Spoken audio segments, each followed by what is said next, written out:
നമസ്കാരം. ഒരാള് ദുഷ്ടത്തരം കാണിച്ചാല്, പരസ്പര വിരുദ്ധമായിട്ട് സംസാരിച്ചാല്, തന്നെ സംസാരിച്ചാല്, തന്നെ ചിരിച്ചാല്, ആ ഡിപ്പാർട്ട്മെന്റ് ദൈവത്തിന്റെ അല്ല. അവരങ്ങനെ ചിരിക്കുന്നത് എന്തോ ബാധ കേറിയിട്ടാ. അതുകൊണ്ടാണ് അവര് തന്നെ ചിരിക്കുകയും തന്നെ സംസാരിക്കുകയും ചെയ്യുന്നത് എന്നാണ് നമ്മുടെ നാട്ടിലെ മിക്ക ആൾക്കാരും ചിന്തിക്കുന്നത്. അത് അവളുടെ അഹങ്കാരമോ ബാധയോ ആണ്. അതേസമയം ഒരാൾക്ക് ശരീരത്തിൽ അസുഖം വരുന്നു, വല്ല പനിയോ ട്യൂമറോ ചിക്കൻ കുനിയായോ ആക്സിഡന്റോ എന്ത് തന്നെ, ലിവർ സിറോസിസോ കിഡ്നി ഫെയിലിയറോ എന്ത് തന്നെ ആയിക്കോട്ടെ, അപ്പൊ നമ്മളെല്ലാവരും നമ്മളുടെ പ്രിയപ്പെട്ടവർക്കൊക്കെ മെസ്സേജ് അയക്കും, പ്രാർത്ഥിക്കണേ.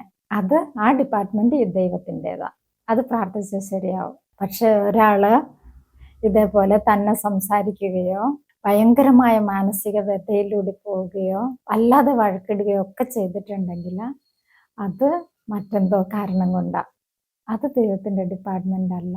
ഈ ചിന്ത നാട്ടില് നിലനിൽക്കുന്നത് കൊണ്ടാണ് എന്തെങ്കിലും മാനസിക പ്രശ്നങ്ങളോ പരീക്ഷാ പേടി പോലും വരുന്നത്. അതിന്റെ ഡിപ്പാർട്ട്മെന്റ് വേറെയാണ്. മന്ത്രവാദം ചെയ്യും.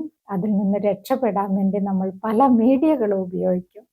ഈ ഉറുക്ക്, ചരട്, ഏലസ് പോലെയുള്ള സംഭവങ്ങളൊക്കെ ഉപയോഗിക്കാം. നമ്മുടെ സർക്കാർ ഒരു കാര്യം ചെയ്തിട്ടുണ്ടെങ്കിൽ നന്നായിരിക്കും. അത് വേറൊന്നുമല്ല, സ്കൂൾ സിലബസില് കുട്ടികളുടെ അടുത്ത് പഠിപ്പിക്കേണ്ട ഒരു മുഖ്യമായ കാര്യം. നമ്മുടെ തലച്ചോറ് എപ്പോഴും നമ്മളോട് സത്യം പറയുമോ? അത് നമ്മളോട് പറയുന്ന കാര്യം തെറ്റിപ്പോകുമോ? അത് തെറ്റുന്നത് എങ്ങനെയാണ്? അതിനുള്ള കാരണങ്ങൾ എന്താണ്? ഒരാള് വെറുതെ തന്നെ സംസാരിക്കുകയോ തന്നെ ചിരിക്കുകയോ ഒക്കെ ചെയ്യുക, ഇല്ലാത്ത കാര്യം ഉണ്ടെന്ന് തോന്നുക, നടക്കാത്ത കാര്യം നടന്നെന്ന് പറയുക, കാണാത്ത സംഭവം കാണാത്ത ആളെയോ കാണാത്ത സംഭവം കണ്ടെന്ന് പറയുക, കേൾക്കാത്ത ശബ്ദം കേട്ടെന്ന് പറയുക, ഇത് മാനസിക പ്രശ്നങ്ങൾ കൊണ്ടാണ് വരുന്നത്. അത് ചിലപ്പം തലച്ചോറിലുള്ള എന്തെങ്കിലും ക്ഷതമാവാം, രോഗമാവാം, ഹോർമോണുകളിലുള്ള വ്യതിയാനമാകാം, വേറെന്തെങ്കിലും തീവ്രമായ മാനസിക വ്യതയിലൂടെ ദീർഘകാലം കടന്നുപോയതാവാം,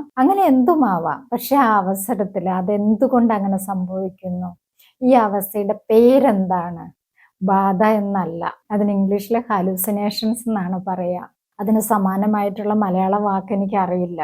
നിർബന്ധമായിട്ടും ഹാലൂസിനേഷൻസ് എന്താണെന്ന് സ്കൂൾ കരിക്കുലത്തിൽ ചേർത്തിട്ടുണ്ടെങ്കിൽ, സ്കൂൾ സിലബസിൽ ചേർത്തിട്ടുണ്ടെങ്കിൽ നമ്മുടെ നാട്ടിൽ നിന്ന് കുറെ ബാധയെങ്കിലും ഒഴിയും, കുറെ മന്ത്രവാദികളുടെയെങ്കിലും പണി പോകും. ഇപ്പോൾ അങ്ങനല്ല, ഏത് കാട്ടിലാണെങ്കിലും മന്ത്രവാദികൾക്ക് ഭയങ്കര ബിസിയാണ്. പക്ഷെ ആളുകള് ഒരു മനോരോഗ വിദഗ്ധന്റെ അടുത്തോ ഈവൻ കൗൺസിലറുടെ അടുത്തോ പോകത്തില്ല. പോയിട്ടുണ്ടെങ്കിൽ അതിന് ഉത്തരവാദിത്വം ഉണ്ടല്ലോ. മറ്റേത് ബാധയാകുമ്പോൾ അത് വേറെ ആരുടെയോ ബാധയല്ലേ, നമുക്ക് ഒഴിയാം, റെസ്പോൺസിബിലിറ്റിയിൽ നിന്ന് ഒഴിയാം. ഇതാണ് സാധാരണ ജനങ്ങളുടെ ചിന്ത.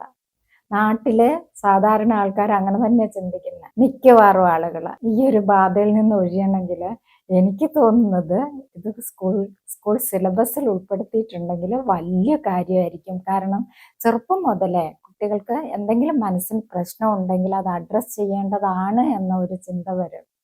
അല്ലെങ്കിൽ നമ്മളൊക്കെ കഥകൾ കേട്ട് മടുത്തു. മൊത്തം ഈ പ്രേതബാധയുടെയും